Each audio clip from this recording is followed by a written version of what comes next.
Advocate Ranjith Sreenivasan വധക്കേസിൽ വിധി പറഞ്ഞ ജഡ്ജി വി.ജി. ശ്രീദേവിക്ക് പ്രത്യേക പോലീസ് സുരക്ഷ ഏർപ്പെടുത്തി. സുരക്ഷയുടെ ഭാഗമായി എസ്.ഐ അടക്കം 5 പോലീസുകാരെയാണ് അധികമായി ഏർപ്പെടുത്തിയത്.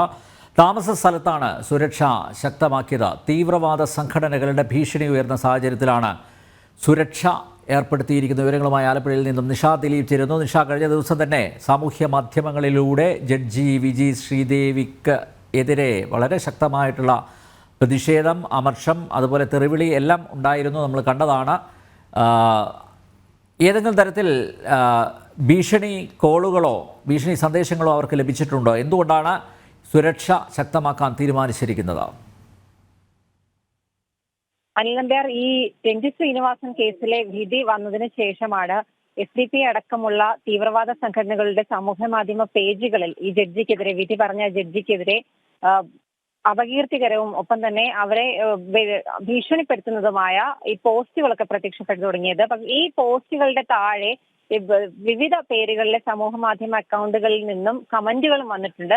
ഇത്തരത്തിൽ സൈബർ ആക്രമണങ്ങളുടെ ഒരു പശ്ചാത്തലത്തിലാണ് ജഡ്ജിക്ക് ഇന്നലെ മുതൽ തന്നെ അധികമായുള്ള പോലീസ് സുരക്ഷ ഏർപ്പെടുത്തിയിരിക്കുന്നത്. SI അടക്കം 5 പോലീസുകാരുടെ സുരക്ഷയാണ് ഇപ്പോൾ അവർ താമസിക്കുന്ന ക്വാർട്ടേഴ്സിലടക്കം ഏർപ്പെടുത്തിയിട്ടുള്ളത്.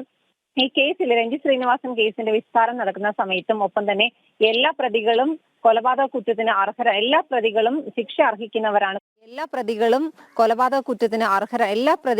ശിക്ഷ അർഹിക്കുന്നവരാണ്, കുറ്റവാളികളാണ് എന്ന് കണ്ടെത്തിയ ആ ഒരു സമയം മുതൽ തന്നെ ഇത്തരത്തിൽ ജഡ്ജിക്ക് ഭീഷണി ഒക്കെ ഉണ്ടായിരുന്നു. ഈ പറയുന്നത് പോലെ ഭീഷണി സന്ദേശങ്ങളായിട്ട് ഫോണിലൊന്നും ലഭിച്ചിട്ടില്ല. അതേക്കുറിച്ച് പോലീസിൽ ഒരു കംപ്ലൈന്റും അവർ നൽകിയിട്ടില്ല. പക്ഷെ എങ്കിലും ഈ സമൂഹ മാധ്യമങ്ങളിലടക്കം ഇത്തരത്തിൽ സൈബർ ആക്രമണങ്ങളും അപ്പം ഭീഷണിപ്പെടുത്തുന്ന രീതിയിലുള്ള പോസ്റ്റുകളുമൊക്കെ വന്നതിന്റെ ഒരു പശ്ചാത്തലത്തിലാണ് ഇന്നലെ മുതൽ ഇവർക്കുള്ള പോലീസ് സുരക്ഷ ശക്തമാക്കിയിരിക്കുന്നത്. രഞ്ജിത്ത് ശ്രീനിവാസൻ കേസിൽ വിധി പറഞ്ഞത് നമുക്കറിയാം, മാവേലിക്കര അഡീഷണൽ സെഷൻസ് കോടതി ജഡ്ജി വി.ജി. ശ്രീദേവിയാണ്.